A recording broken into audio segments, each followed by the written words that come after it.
Hey there, listeners. Welcome to Dorks and Discourse, where we delve too greedily and too deep into your favorite nerd media properties. Joining me today is Kat Beaufort. What's a Beaufort? Shooting people. There you go. All right, Kat, tell us a little bit about yourself today. Okay, well, I am a writer, among other things. I also run an Etsy shop where I make weird, nerdy plush toys. It's called On Bare Feet. Bear like the animal.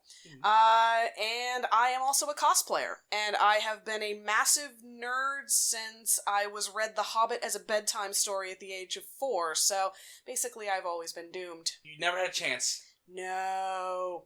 Save yourselves! No, don't. Okay. Be one of us, yes. One of us! Alright. So today, what I want to talk about today was everyone's favorite Star Wars movie. I'm talking, of course, of The Last Jedi, and let's call it unique relationship that the fans have to this particular Star Wars movie. Oh, you're so charitable. I know, aren't I just?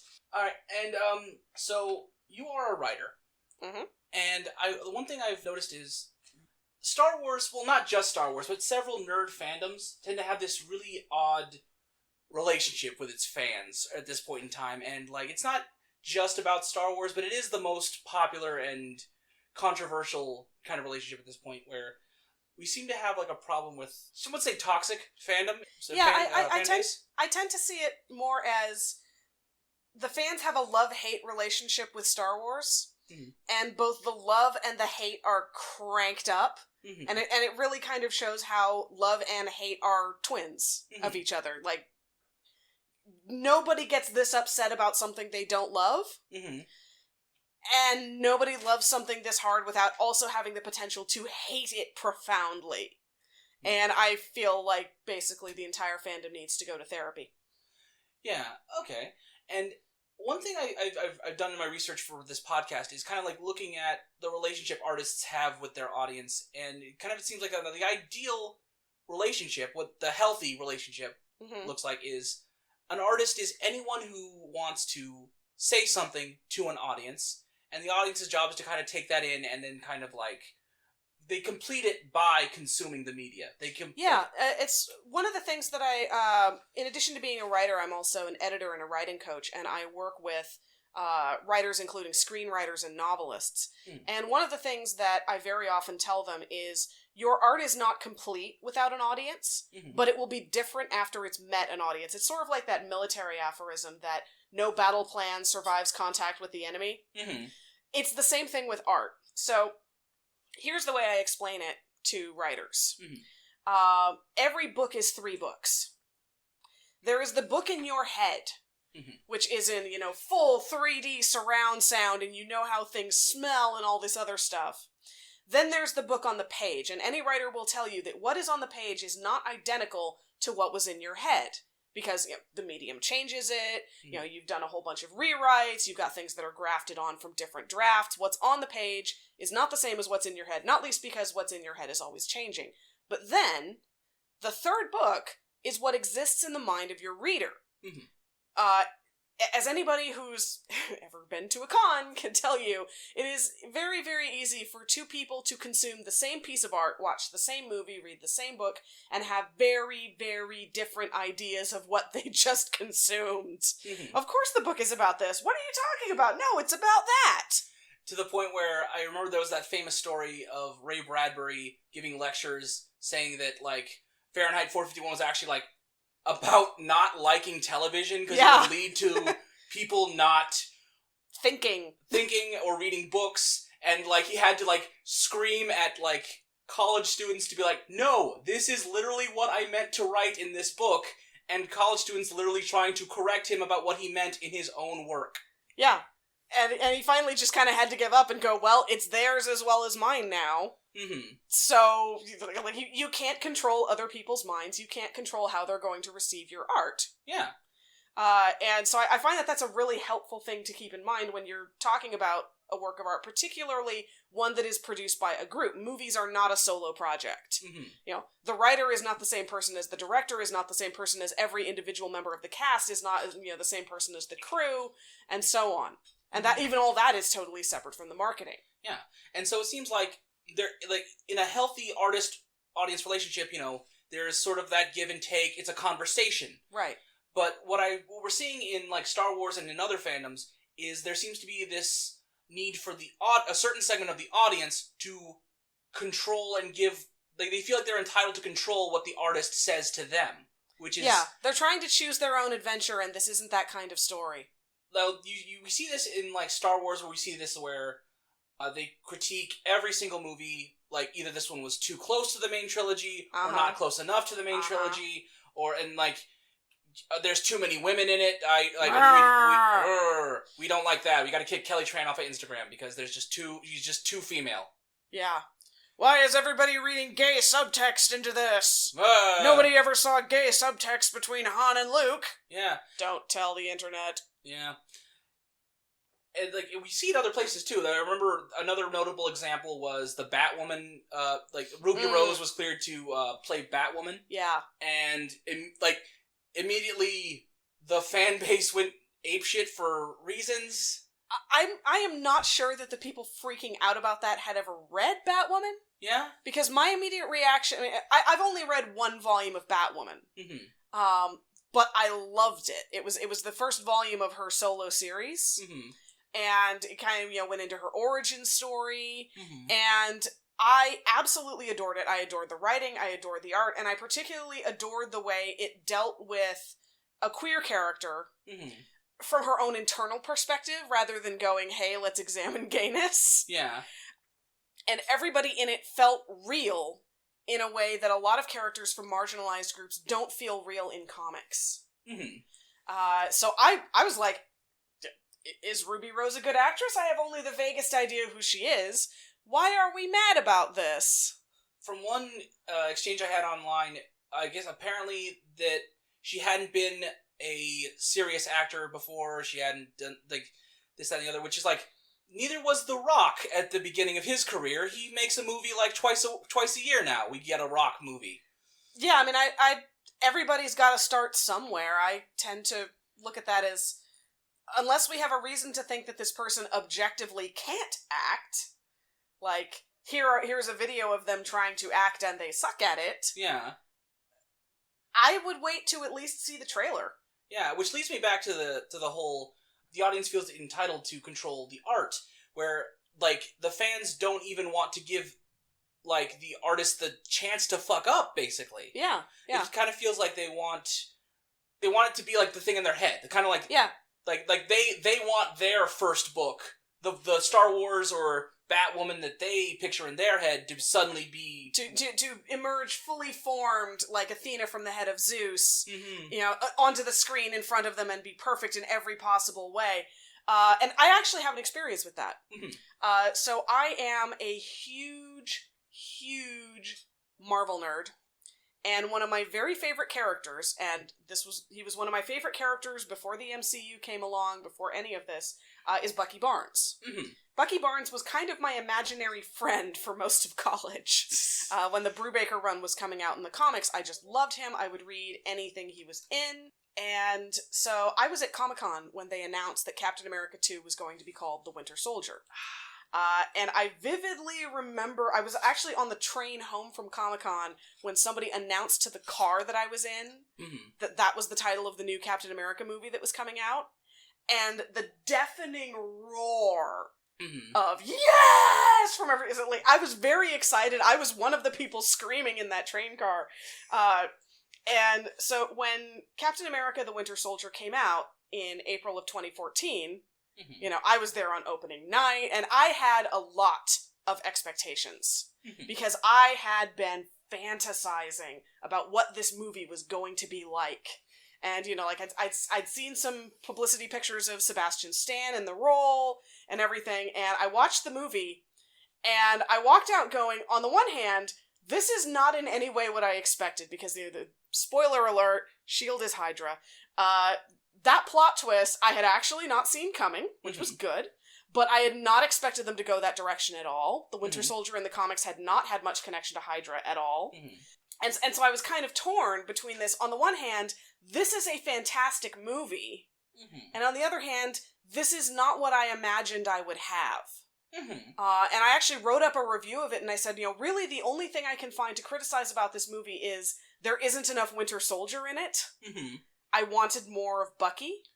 But as time has gone by, and I ended up seeing that movie more than a dozen times in theaters for a variety of reasons, I eventually came to realize that it had exactly the right amount. It was a genuinely good movie, and it's now considered one of the best MCU movies just in the whole run, if not the best. Like, it makes everybody's top 5 MCU movie list, and so I've kind of had to deal with that. This isn't what I expected. This isn't what I was fantasizing about, but it is nevertheless good. And I feel like there are some people who, when they get something that's different from what they wanted, but still good, don't recognize the still good. Yeah. They're like, it's not what I wanted, and they have a tantrum. It's kind of like the child who is a picky eater. Yeah. And like if they wanted chicken nuggets and you give them like, no, these are chicken tenders. They're like or chicken fingers or chicken dinosaurs. Yeah. There's like, no, I wanted this exact thing and you did not give it to me. I'm going to fling these chicken tenders across the table. Yeah. And I feels bad to kind of to be so reductive of the fan base, but like I want to be clear. I'm really just talking about the ones that ruin it for everyone else, because I'm also a huge nerd, but I hate that certain parts of our fandom, like of lots of fandoms actually, just tend to seem committed to ruining the fun for everyone else. Yeah.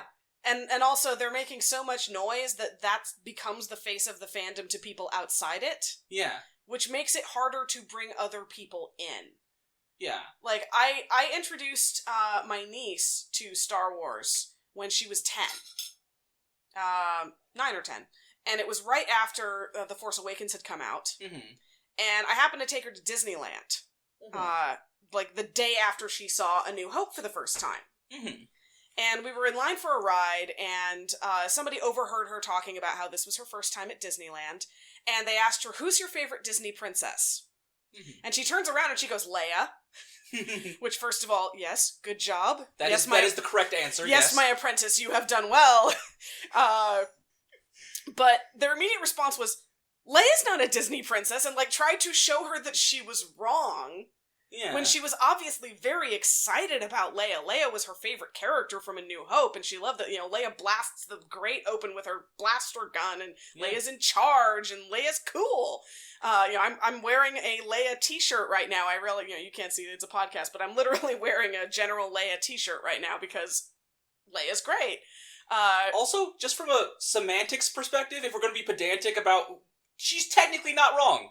She is technically correct. Which Disney owns Star Wars. Leia is a princess in Star Wars. Quad erat demonstratum. Yeah, just even if we're being pedantic, your niece is still correct. Yes, and I should point out my niece's dad is a lawyer, so she can argue like there's no tomorrow.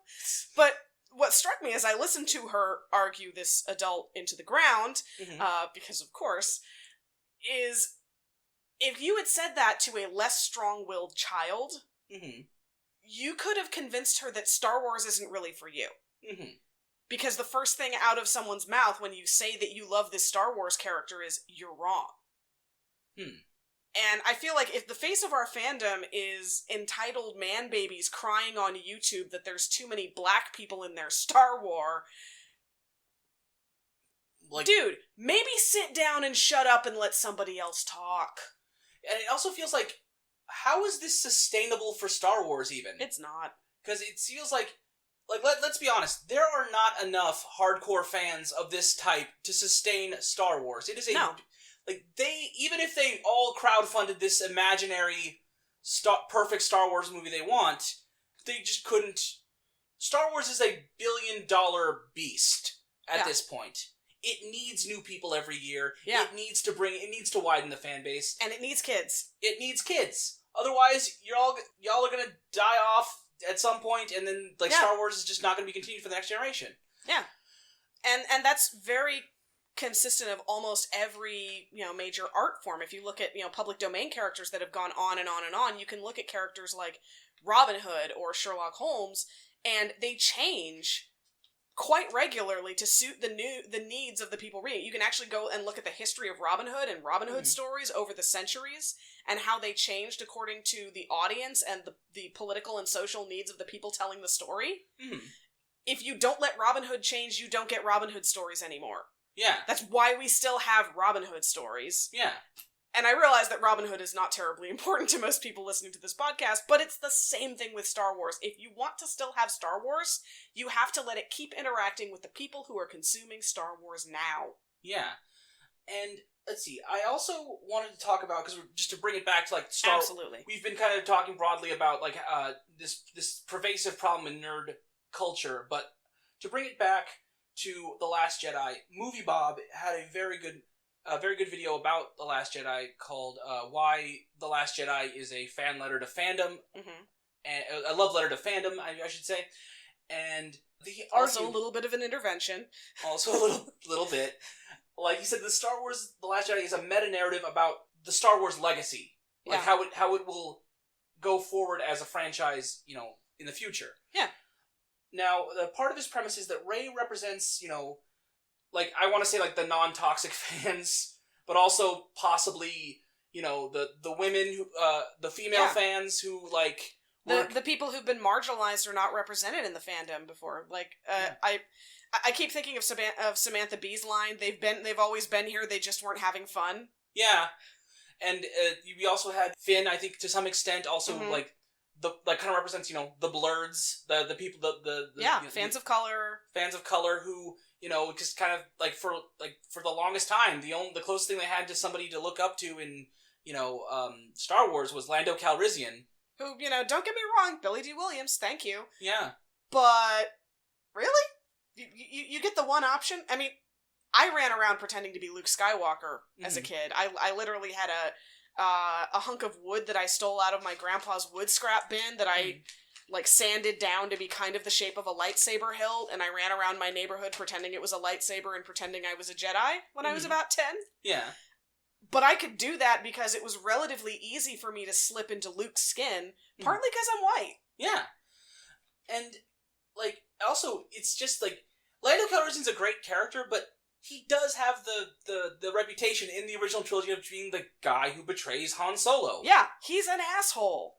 He's an asshole for, arguably good reasons. He's trying to protect Cloud City, but, still. Yeah, and the fact that that's the only option. Yeah. It's not like there's, like, 3 other black characters that population can latch onto. And also, with the exception of Leia, there's only the one option for female characters as well, up until Rey. Yeah, basically. I mean, what, you're gonna get the one scene of Mon Mothma out and, make that work? Yeah. Aunt Beru? No. No one wants to be Aunt Beru. That does not end well. Yeah. You have one scene and then you're a flaming skeleton. Yeah.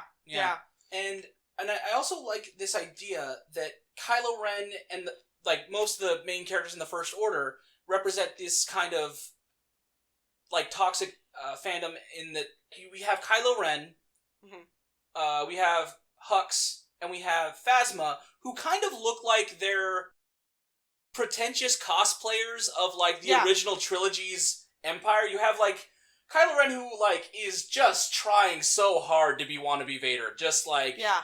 Just trying so hard, and then Phasma's basically like... They're a cross between the 501st and that asshole at the comic book shop who tells you that you've walked into the wrong place. And please note, I am not criticizing the 501st. They're wonderful people. Because they actually are good people and they do, good charity work and things like that. But if you put that asshole in the comic shop into a 501st uniform, you would have the First Order. Just so, like, I pin it down, I'm not just, like, shitting on... like, some people's favorite character in the new movies. Like, we see this because, like, I feel like this toxic fandom, he displays this, like, one, he dresses up in cosplay just to cosplay. Just to intimidate people. Just to kind of lord it over people, like, I'm a Sith, and I can stop laser bolts, and look at me. Just to hide the fact that he's Adam Driver. Yeah. And it's like, he is literally the only Sith who doesn't just, like, most Sith even just walk around and, like, yep, I'm in dark robes. I look like a scary alien thing, and I yeah, but they kind of treat it like a uniform usually. Yeah, He's actually dressed very differently from the people around him. No one else wears robes. Yeah. Or I don't even know what that outfit of his is, but nobody else dresses remotely like that. Everybody else is in military uniforms or body armor. Hello. Yeah, and he's out of place both when he's next to Snoke and when he's at the head of the First Order, because at least Darth Vader had like the thing of like, yeah, I kind of need all of this cool armor because to keep me alive. Yeah. Whereas like Kylo Ren is just like it's like he's in the army, but he's just showing up out of uniform anyway just to just because he likes it, and then like the I don't know, like the general's his dad or whatever, so he just gets away with not being in uniform lately. It's really, really weird. And the fact that he has an actual shrine to Darth Vader is one of the things that really, really sticks out to me. Mm-hmm. He treats this melted mask like it's some kind of holy relic. Yeah. He has it on a little pedestal thing and its own little shaft of light. Mm-hmm. And number one, it's obviously supposed to be reminiscent of how fans display their collectibles, the collectibles that they don't use or play with. It's mint in the box, Darth Vader's melted helmet. But also there's almost this quasi-religious element to it. I mean, he talks to the helmet and calls it grandfather. And weirdly, for all the fact that the whole Jedi Sith thing is framed as religious. Mm-hmm. Han calls it, a religion. One of the Imperial guys in A New Hope refers to it as that ancient religion. Mm-hmm. It is framed as religious. He's the first one to actually kind of have a religious approach to it. Mm-hmm. He's got the ritual. Mm-hmm. He's got the sacred space, and he's got all of that going on. And honestly, it makes it so much creepier. Yeah, and also, what even makes it even creepier than that, to take it even one step further, is he's a Sith, and, Force ghosts are a thing. Yep. And so, I feel like this kind of touches upon another thing I wanted to touch upon about Kylo Ren, is that Kylo Ren is willing to completely disregard the past of, like, Jedi and Sith and all this other stuff, like, more readily than Rey really is, even though that's ultimately what she has to do. And really, just because he just doesn't like his boss. He doesn't like Snoke, and so he just kills him. And it's really easy for him to do that. And he's not invested in Snoke. Yeah, he's invested in his own legend. Yeah, like Lindsay Ellis had a very well done video called like The Ideology of the First Order. I love Lindsay Ellis. Yes. Okay. And this video was just such a great thing to help me prepare for this podcast, just because it talks about how Kylo Ren doesn't seem to have a real connection to this being a Sith. He's Force sensitive, but he's not really a Sith or a Jedi, because Kylo's just in it for Kylo. Yeah, like ultimately he's not like even Darth Vader, like, kind of had his own arc to why he became a Sith, why he was corrupted. Kylo is just kind of, I'm mad at my dad, and I'm mad at my uncle, so I'm gonna be bad. And, like, that's kind of as far as he really thinks it through. Yeah. And he's the angsty teenager dressing in whatever clothes he thinks will most offend his parents. Yeah. And there's always that outcry about, like, oh, they wasted Snoke. Like, yeah, he wasted Snoke. That's kind of the point. He literally kills Snoke just because that's his way of having control of this little toxic wing of this fandom that the First Order represents. He's the big, abrasive nerd who's, like, browbeating all the other nerds around him into compliance. He needs to have the show of force, and so he's willing to, like, disregard all this other stuff that came before, because ultimately Star Wars doesn't matter to Kylo Ren in the same way that it matters to Rey. Being a fan of being involved in this is just a means to an end for him emotionally. Yeah, Rey wants to be part of Star Wars. Kylo wants to own Star Wars. Yeah, he wants to be the one calling the shots that everyone agrees is the great big badass, and that's why I'd say, like, he's a toxic fan. It doesn't come from a place of true love for something, and I feel like that's why he has to talk to a helmet, because he doesn't actually have a deep connection to where, like, like, Luke can talk to Obi-Wan because, and Yoda, because he actually was connected with them. He has a personal connection to them through the Force. And he can handle the opinions of an independent intelligence. Yeah. Like, whereas... an inanimate object can't talk back to you. Yeah. And I feel like the reason Kylo Ren isn't getting, like, visits from Grandpa is, like, I really think, like, he doesn't want to receive that. I think on some level he wants to be... I feel like Anakin is just standing off to the side while he's talking to the Hams, like, dude, stop it. Will you just... this is the dumbest... You're doing... like, I feel like Anakin's just sitting off the side of Kylo Ren's room, just kind of, like, raging at his grandson for being an idiot. Old man yells at asshole. Yeah, and it's... and I feel like that's why we don't see, like, Anakin's Force Ghost is just... he's, like... he's just face-palming constantly. Just every one of my mistakes, you learned nothing, didn't you? Oh, God. And... honestly, my headcanon is that Anakin's Force Ghost is just following Leia around, going, I'm so sorry. Because she's the one who's actually getting shit done. Yeah. And actually being functional, and, like, Yoda is gonna handle Luke as much as anybody is gonna handle Luke, and there's nothing you can do about Kylo. Yeah. And so I feel like Anakin's just, like, trying to be helpful to Leia. Yeah. Because that's all he can do. Yeah. And I feel like this is, like, when to tie it back to the whole, like, Toxic Fandom bit, it's kind of this thing of where I feel like the fans are willing to cherry pick which parts of the original trilogy they want to remember. Because, again, for them, it's also a means to an end. Everyone wants to, like...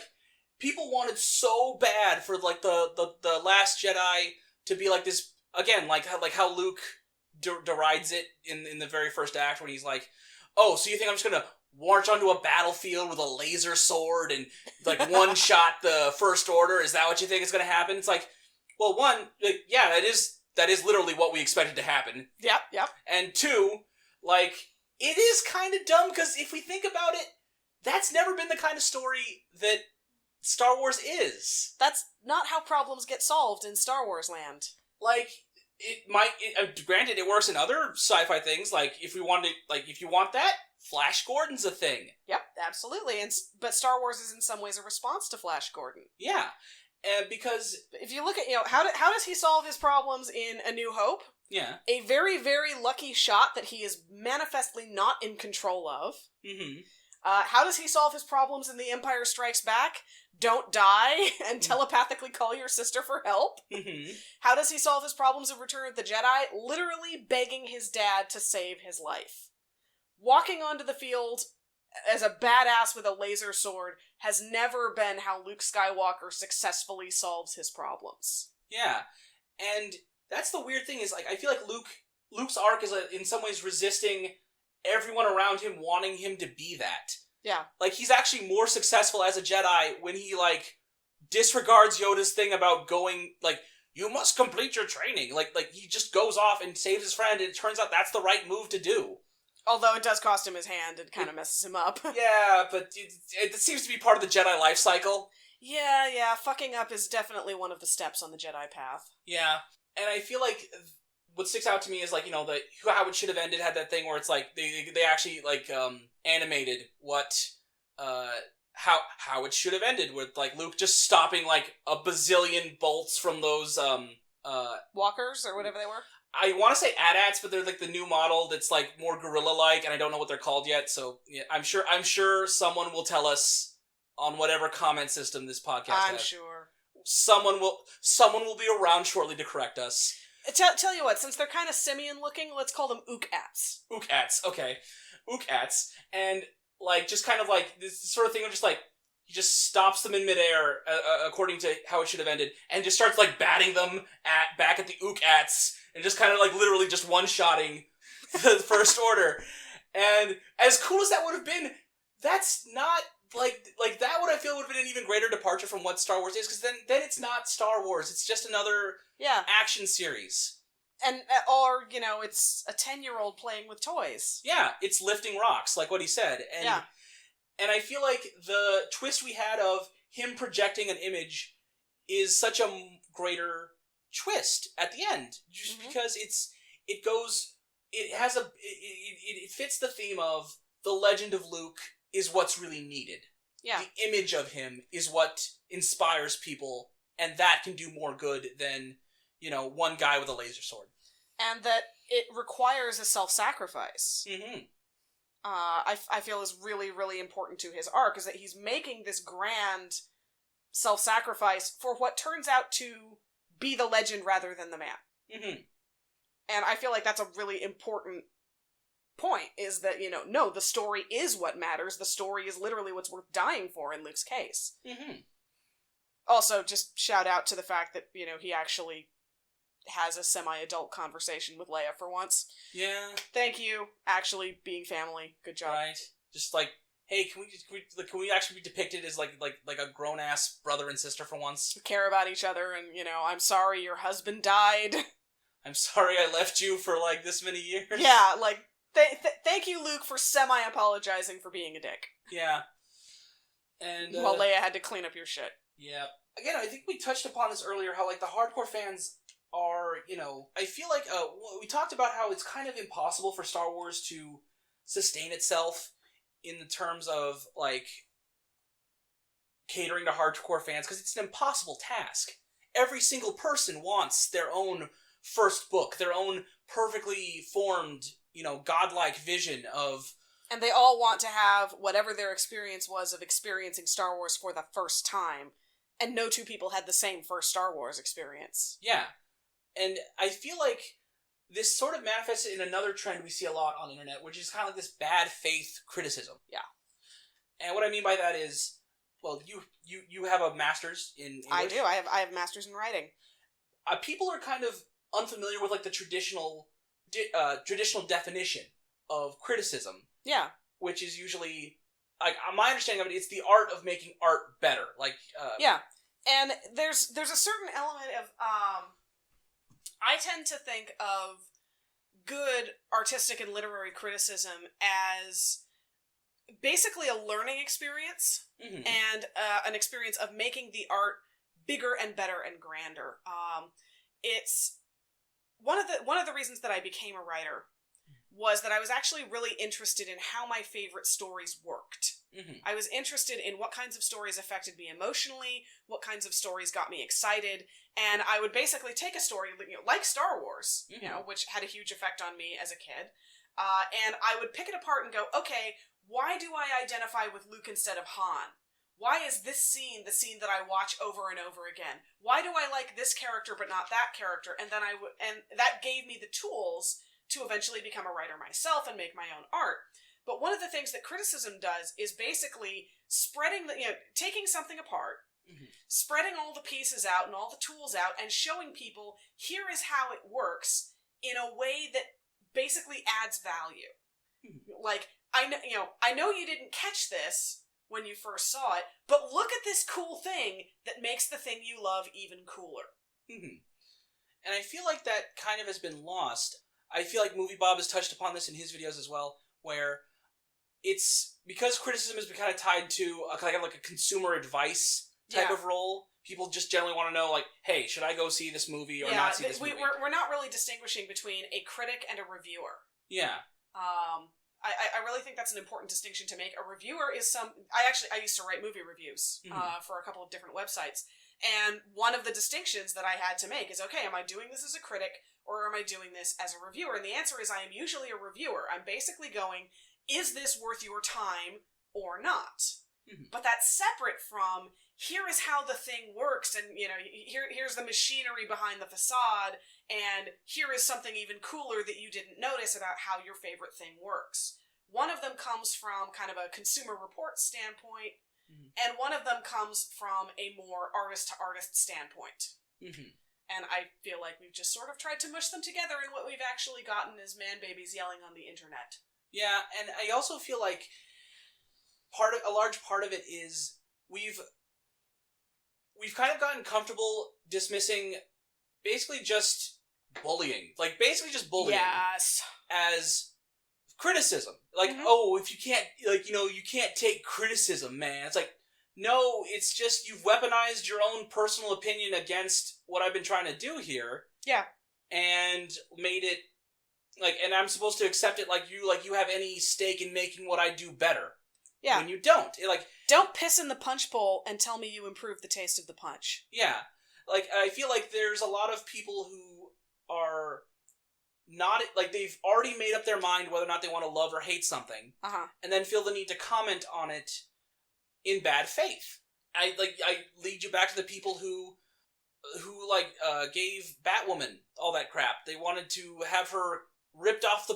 It wasn't enough that they just voiced their opinion, which would be fair. Just like, oh, I don't think, They needed everyone to go along with their opinion. They needed their opinion to, like, encompass as much of the product and, like, control as much of the product as they can. Like, they needed their opinion. They don't want to just express themselves. They want to have their way. Yeah. Which is... And only their way. And only their way. No one else can have their way, just my way. Right. Yeah. Which, honestly, I'm very comfortable comparing that to toddler behavior, because that's how toddlers work. I want what I want, when I want it. Yeah. And I want nobody else to have what they want, because only what I want matters. Yeah. Because I haven't fully developed the part of my brain that tells me that other humans are humans. Yeah. I feel like another part of this is, I hate this term we have now about, like, so-and-so did this and that ruined my childhood or ruined Star Wars. And I'm like, okay, unless someone personally broke into your house, took all your DVD copies of Star Wars... Set them on fire in front of you. Yeah. And then, just proceeded to, like, piss all over them. I don't see how someone can ruin Star Wars. You still remember what you like about Star Wars. I just want to tell you... Yeah. No one can take that away from you. I actually have a really, really good example of this. Okay. So, I am a huge comic book nerd. I've talked about, my love of, Bucky Barnes, and I have other characters that I love, Daredevil, but the really important one for this one is, I am the only person I have ever met who, prior to 2014, was a fan of Star-Lord. I would be talking to other nerds at cons, at comic shops, and they'd be like, okay, who are your favorite characters? And I'd be like, well, I really like Winter Soldier, I really like Daredevil, and I really like Star-Lord. And they're like, who? So that moment in Guardians of the Galaxy where Korath is like, who? I'm like, yes, that is my life. But here's the thing. The guy you saw in the Guardians of the Galaxy movies, the Chris Pratt character, that's not my Star-Lord. The character, hashtag not my Star-Lord.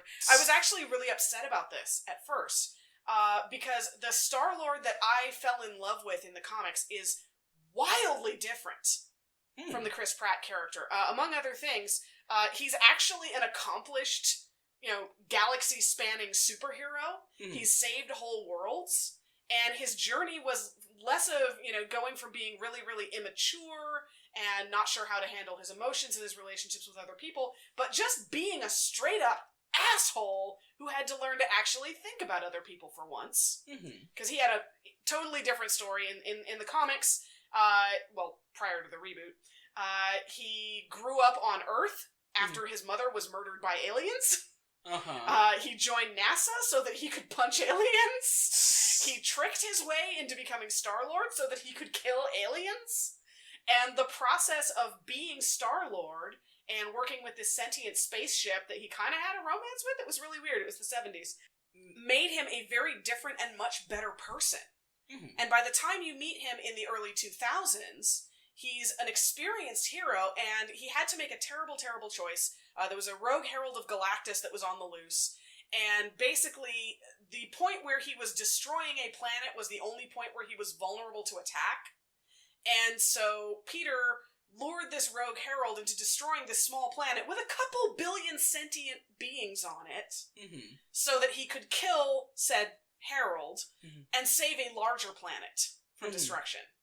And after he did that, he basically went, I just killed a planet, I shouldn't be walking around loose, and he turns himself in to the Kiln, which is that prison you saw in the first Guardians of the Galaxy movie. In the comics, he was there by choice. Because, he'd grown enough as a person to go, nobody should be able to do this and not suffer the consequences of it. So he was somebody who understood what sacrifice was and was willing to sacrifice himself, including his freedom, to do what was right but hard. And so by the time you see him in the Guardians of the Galaxy comics, where he's leading the team, he's basically the old warrior. Uh-huh. He's constantly complaining. It's really funny. There's this running gag where he's constantly looking for coffee. And, like, Rocket will be talking at him about something, and he'll be like, not until I've had coffee. How are you getting coffee in space, Peter?